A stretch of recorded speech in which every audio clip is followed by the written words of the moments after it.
plugged in. I'll try to find the thing.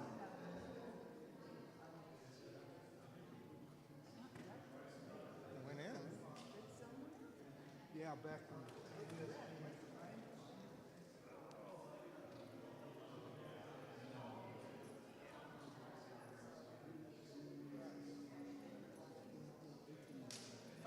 I suggest you talk over here because I'm going to be trying to show the screen.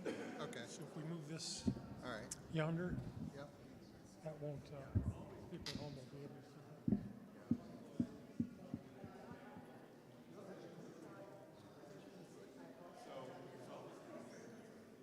And you are up.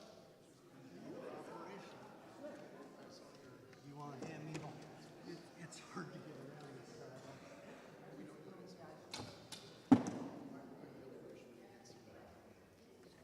It's a miracle. Yeah. Oops. But I actually did have one thing I wanted to say near the end. Basically, you know, this isn't the only place for feedback. Talk to someone. Well, and I'm going to offer the complete, Yeah. if they want it. Yeah, I can put it on the website. I do need to put on some notations.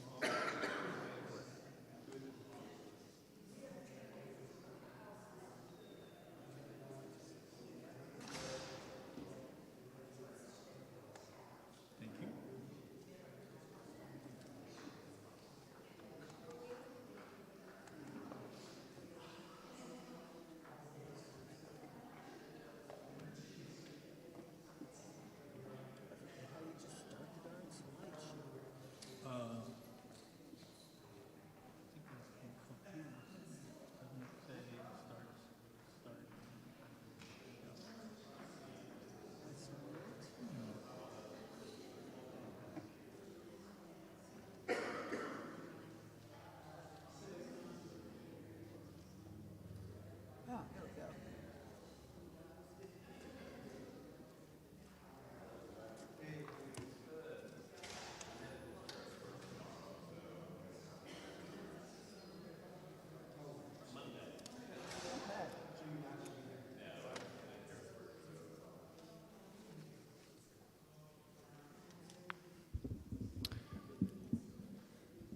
Does everyone have a copy of the PowerPoint presentation?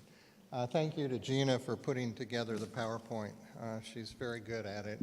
And if you were relying on me to do it, we'd have a chalkboard with my chickens scratchings on it. So let's go ahead and get started. I want to read the prayer that our presenter offered us when we had the interpretation of the results, and I thought it was very, very fitting. It's called a prayer preparation. Lord, you're a God of all truth. You know us through and through. You reveal to us what we do not know.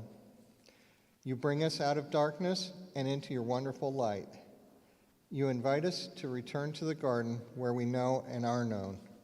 You offer us love that delivers us from fear and hiding. You reconcile us to our loved ones. You deliver us from blame and accusation. You disclose to us the gifts of the depths of our souls. You fill us with your spirit and empower us for service. You open our eyes to the brokenness that cripples our best intentions. You pour oil into our wounds and carry us in your arms. You show us the patterns that keep us bound to failure. You open the bars of our captivity and set the prisoner free. You are patient with our resistances to change. Your judgment is always mixed with mercy. When our minds cast a shell about our hearts, your love melts a pathway to the depth of our beings. Open our minds and our hearts to the witness of our brothers and sisters. Give us all that love has cast out, all fear. Amen. So, why do a survey?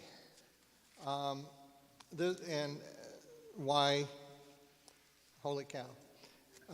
Holy Cow was presented to us by Father Chaz and the diocese, and It's a very good tool for this journey that we're undertaking and this journey of finding new clergy. With Holy Cow, we'll share these results once we form the nominating committee.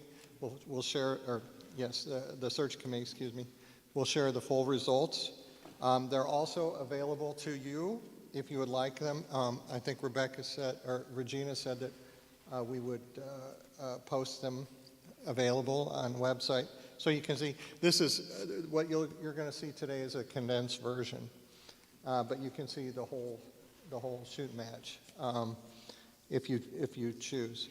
Not only is it going to be shared with the search committee, but it's going to be a very useful tool for us as a vestry, and it's really going to help us in our search. And the search committee will be able to use it when they put together the I'm blanking out profile, the church profile. Thank you. He's here to step in whenever I falter, and I appreciate that. What this survey did, what the survey measures are several things. The experience of the congregation, perceptions, aspirations, the church climate, the culture, member satisfaction, and member energy. We were the vestry about 3 or 4 weeks ago. We had a call with the presenter from Holy Cow. Her name, and I'll never pronounce the last name correctly, Susan Kolgos, I think, or something like that. She's a psychiatrist. She has a psychiatry degree. She's a consultant. She's also Episcopalian. Very, very knowledgeable and very good. And the first thing she told us is our congregation is a healthy congregation. We're going through transition, and there are some struggles with that. But overall, from our results, she deemed we're a very healthy congregation. So let's go ahead and go to the first key indicators. Thank you. Now, if you'll recall in the survey, we had 6 different options to answer to a question. Strongly agree, tend to disagree, tend to agree, tend to disagree, disagree, and strongly disagree. And the questions were worded differently. Some were worded negatively, and some were worded positively. And so depending on the answers, you may have a negative result may be a good thing, and vice versa. So overall satisfaction of the congregation is high. And the question was, on the whole, I'm satisfied with how things are going in the church. 39% of you all clearly agree with that, strongly agree with that. 51% are kind of okay, yeah, kind of on the fence, and 10% clearly disagree. So overall, and one thing I should say, these results are comparing to like-sized congregations. We're not being compared to, a congregation of 1,000 members. It's small members, and also in very like denominations. Not just Episcopalian, but Methodist. There is some Lutheran, but it's ELCA. It's not the super conservative Missouri Synod that I come from, or the Wisconsin Synod, which is even more conservative. But most of the denomination, all of them, are very progressive, I guess you would say, and very, very much like ours. So when we say, we're average or above average, that's in comparison to other congregations like ourselves that have taken the surveys. So our overall satisfaction is very high. Overall energy is very high. The question is, it seems to me that we're just going through the motions of church activity. There isn't much excitement. That's what I was referring to. They'll word it negatively to see, in this case, we disagree with that. And against averaging against other churches, it was very high in a positive way for our congregation. Church vitality trend over the last 3 years was average. She basically said that's kind of typical of a church in transition. So that it wasn't very surprising results to her. Value of church activity beyond worship is very high. The question was, participating in church activities beyond worship is very meaningful to me. So you all resoundingly, clearly agree, 80%, and only 20% on the fence, and none on the negative side. So activities behind worship are very important to our congregation. Again, that's something that the search committee is going to look for when they're looking for new clergy. Any questions about that? Okay, next, top 3 priorities. These are, if you recall, there were 8 different questions, and these are how it shook out as far as the top priorities that you all had mentioned. Deepen our sense of connection to God and one another through stronger worship experiences. So that's extremely important. Equip and support our members in effectively managing resources, time and talent, and in developing spiritual generosity to the church. That almost equally high. And then something that you feel is important that we keep doing, and I think we're very strong at this, work to renew and revitalize the community around the church by building coalitions and partners that share this vision and commitment. These are all 3 things that you all see as priorities. And then the remaining priorities, not that they aren't, but just didn't list as high as the others. Help members discern their gifts and equip them for ministries that are a good fit. And then the other one that's above the norm is discern how our ministries might be strengthened by exploring a variety of options, shared pastoral leadership, merger, change, or worship venue.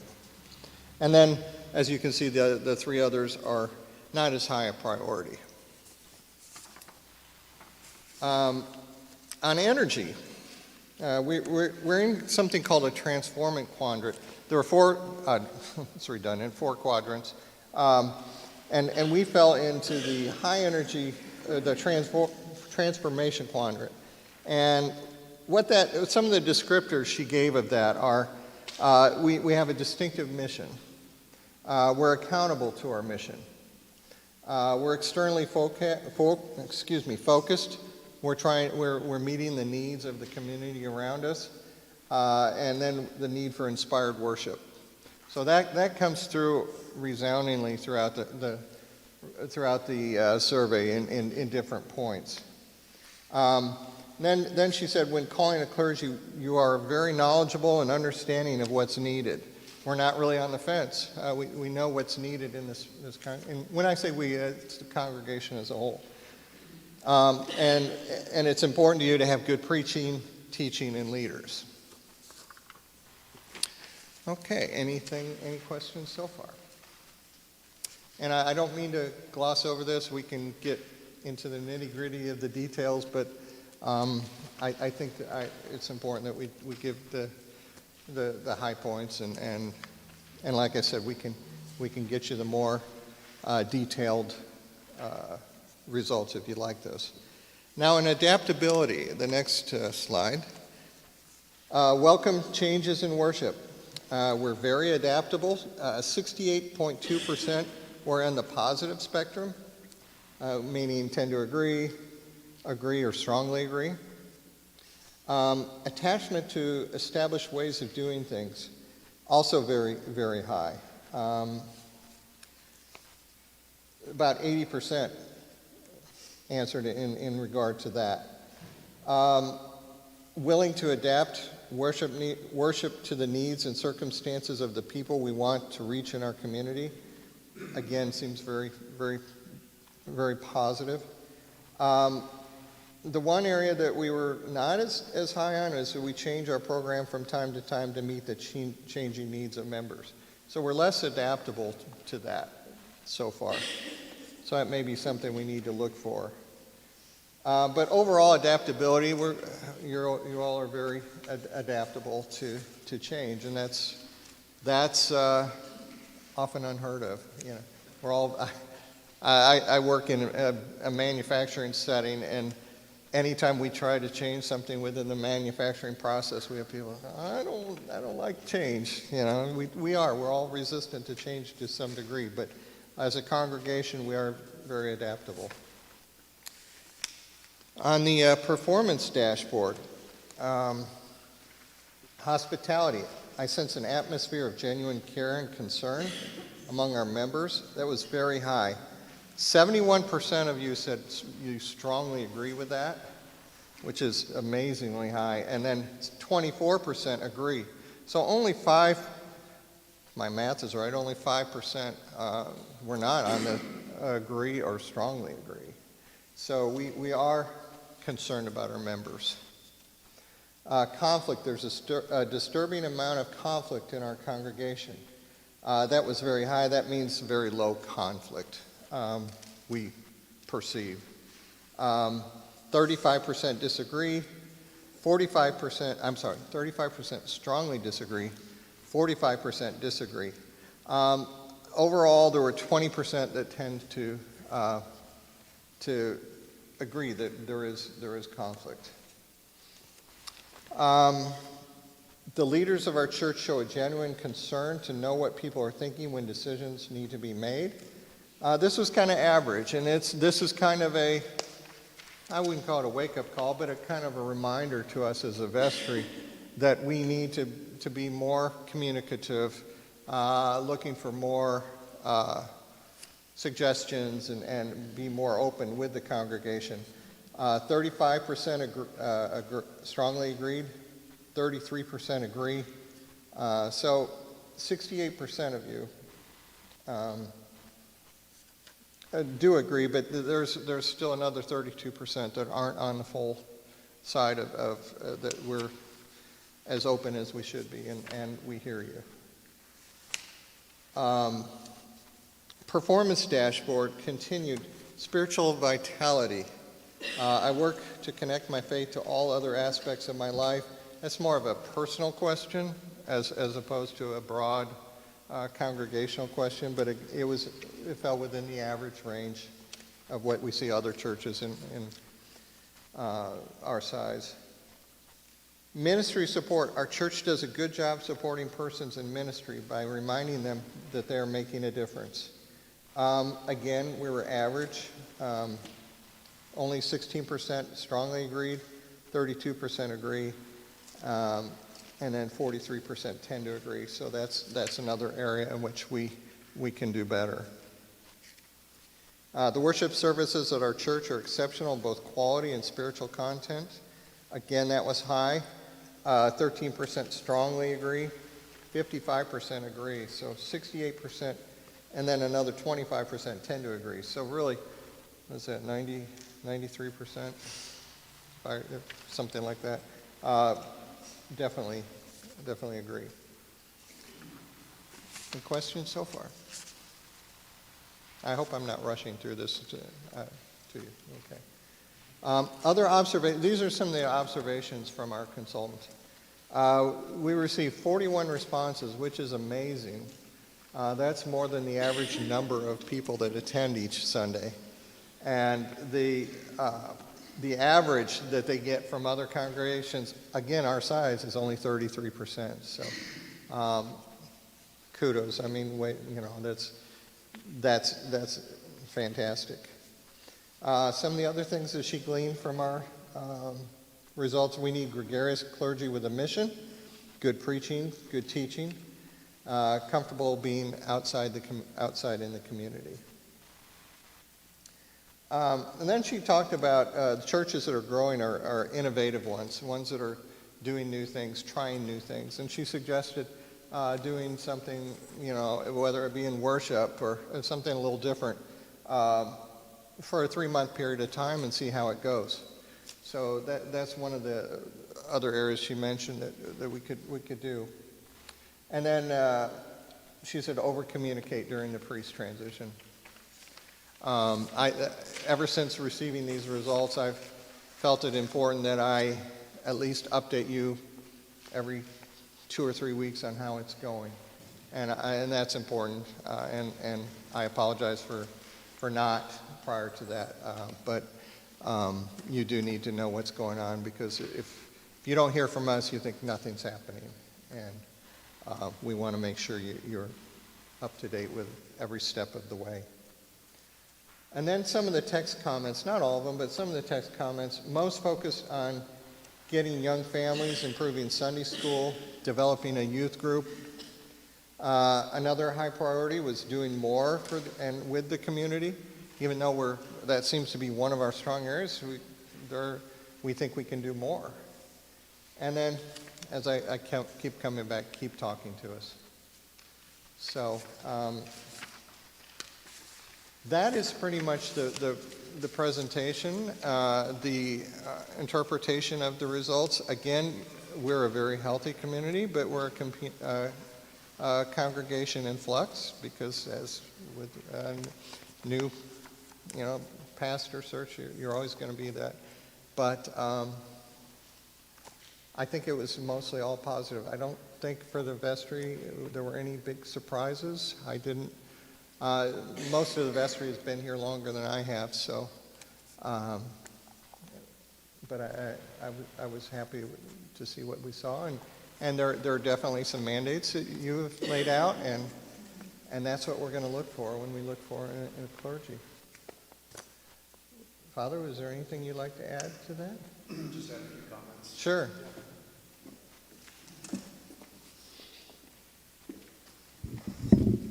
Good morning once again.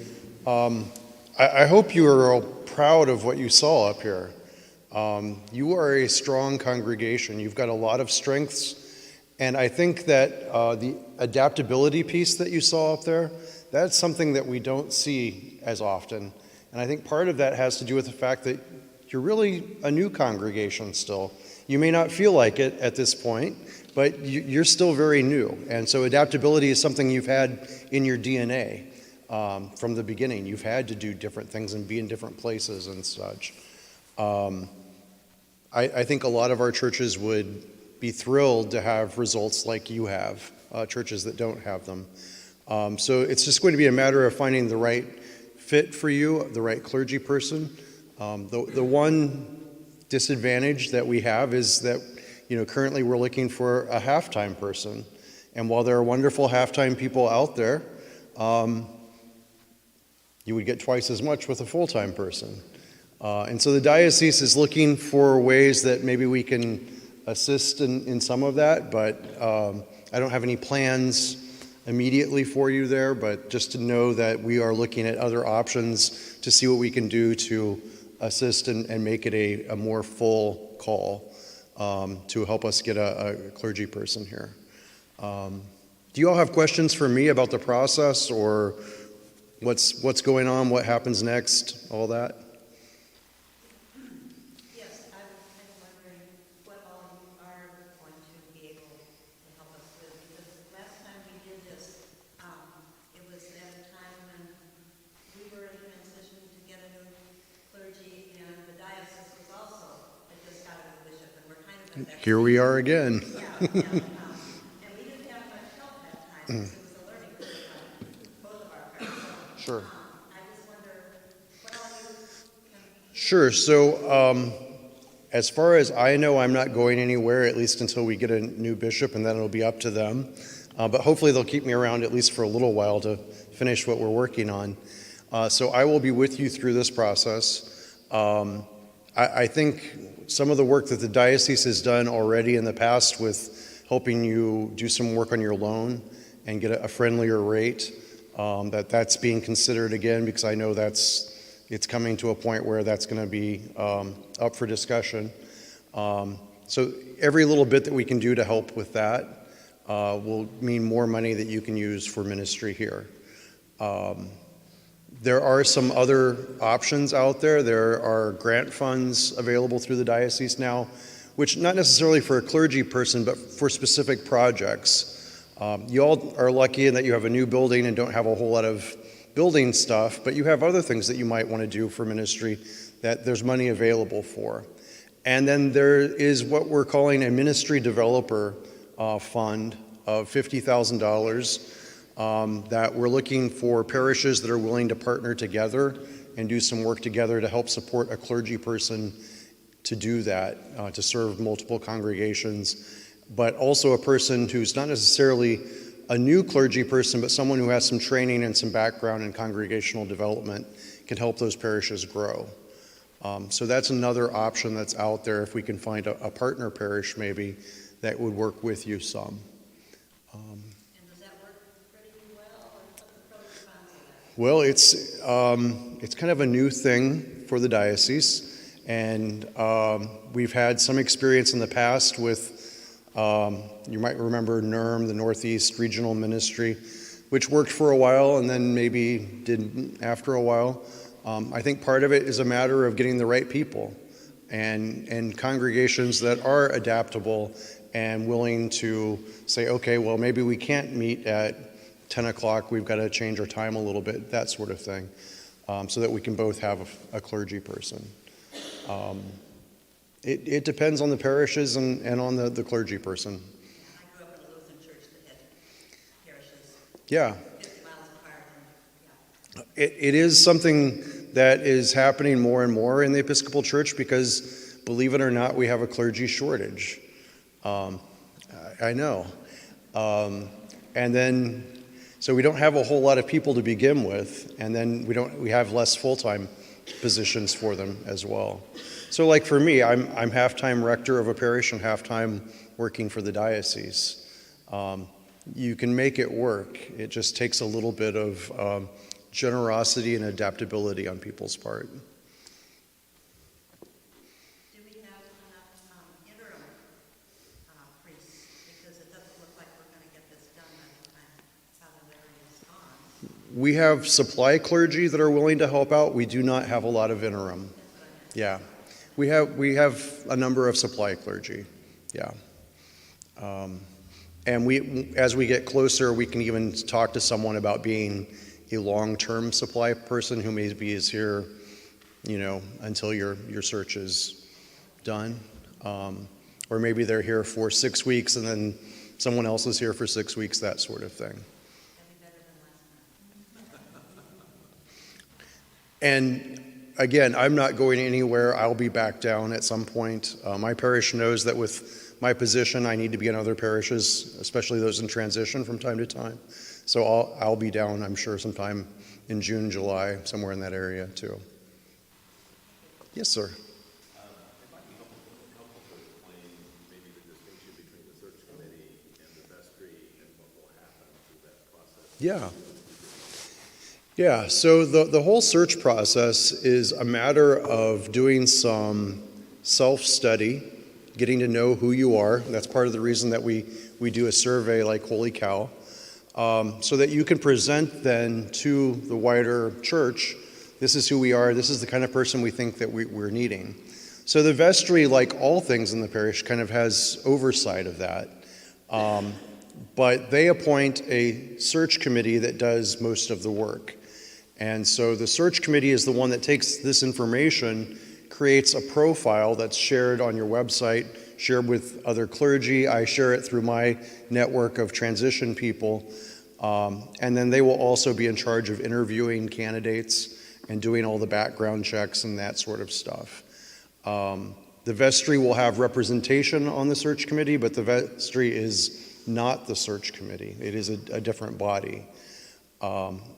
The reason being that the vestry continues to have to do all the regular stuff, and adding the search to it is a lot. The search doesn't last forever, but it is pretty intense work for a little while. Those of you who have gone through it before know that working on that profile takes some time, setting up interviews.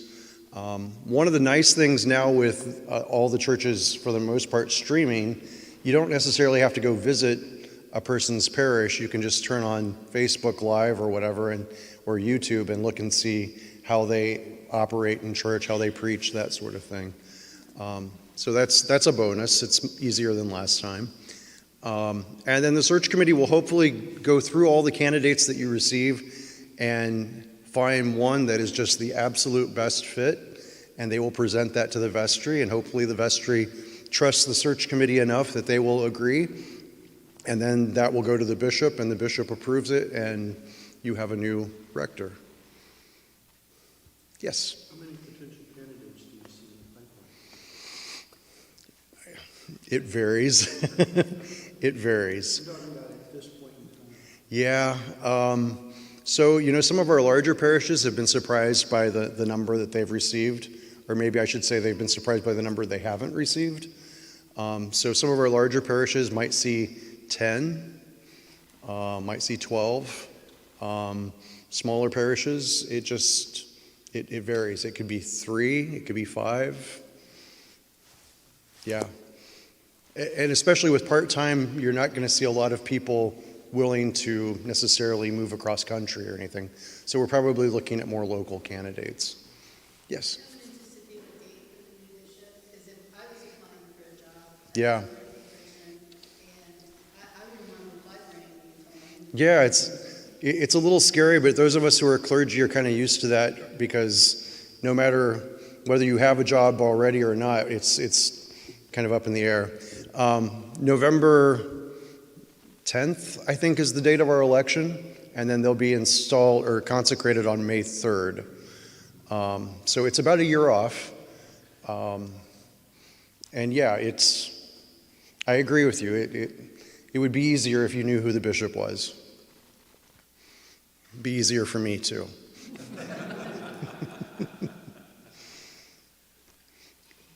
Yes, ma'am.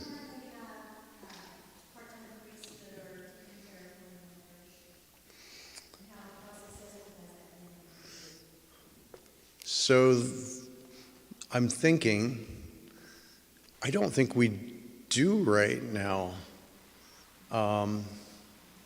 Larry? Oh, right. Thank you. Yeah, so Mother Ann is taking care of Calvary in Sedalia, which is an Episcopal parish, and then she's also the pastor of an ELCA Lutheran parish. Thank you. I was blanking on that. It has. But again, it's the right clergy person in the right congregations. They are. And it's maybe a 10-minute drive from each other, something like that. I filled in for her once, and it's not a bad Sunday morning.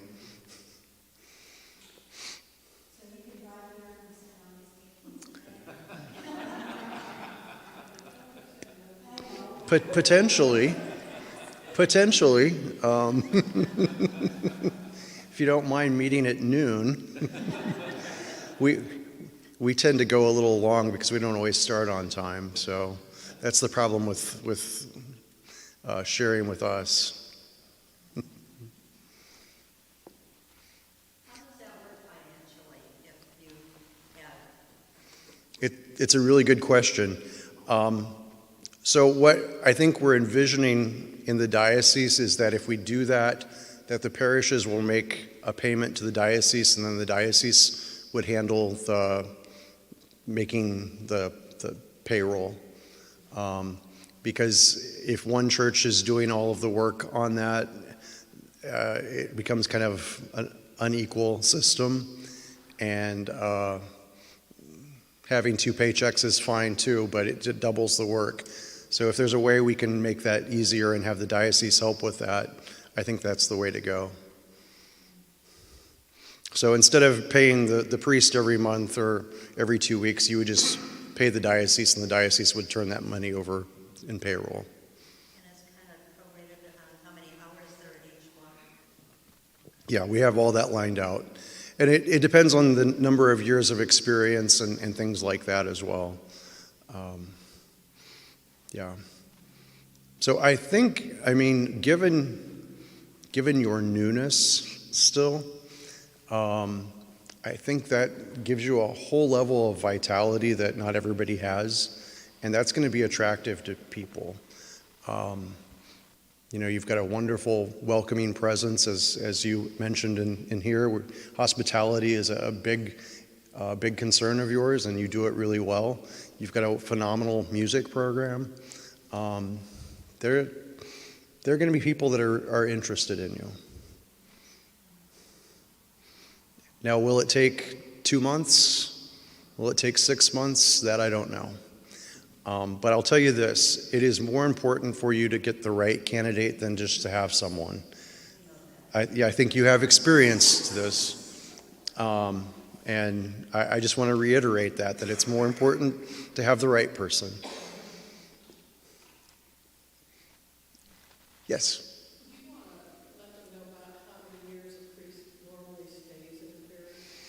Sure. It's not 20 or 30 like it used to be. That's probably a good thing. I think the national average might be about 6 right now. So somewhere between 5 and 8, typically. Again, it depends on the person, and if they've got a family, they don't probably want to be moving all over the place all the time, so that might make it a longer thing. And post-COVID, we've also noticed that clergy are moving less and staying longer. I think there was just so much disruption that we saw a lot of early retirements, and we also have seen people just not willing to move yet. So we're still dealing with some of the after effects there. Yeah, I just wanted to add one observation. The feedback does not stop here. One text comment was, "This is a horrible survey," with no other elaboration on what it didn't capture that they wanted to say. Both in and out of the survey, I've heard of a couple of really good, concrete things that we could do better. Please, talk to anyone on the vestry, talk to someone on the search committee. If you think we're not using enough incense, and many people think that way, well, then we're going to have to ask prospective priests about how much incense do you use. But now you're speaking my language. Yep, I was raised Roman Catholic. Yeah, please talk to people. Don't just sit here with comments, suggestions, things we could do better, because this is the time to bring them out. And while I encourage all of that, do talk to your people here. If you have questions that come up that you feel like they can't answer, don't hesitate to reach out to me. Just go to the diocesan website and you can find my picture, my contact information there. My email is transition@diowesmo.org, so it's easy to remember. But I am always more than willing to answer questions too. And even if that means saying, "Oh, that's a great question. Why don't you talk to Steve about it?"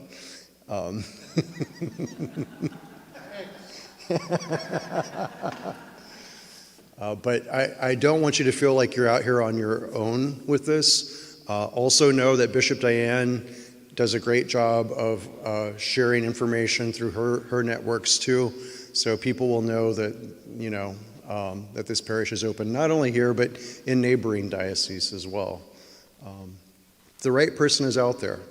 The Holy Spirit's going to do what the Holy Spirit does best and send you a good person. If we all do our work right. And maybe even if we don't. All right. I just want to close by saying we're very fortunate to have Father Chaz during this transition. And I know as a vestry member, I feel so much more at ease. And I apologize if I'm burning up your phone every week. But I'm always asking questions, and he's more than accessible to us, and thank you. Thank you all for coming, and have a wonderful week. Thank you.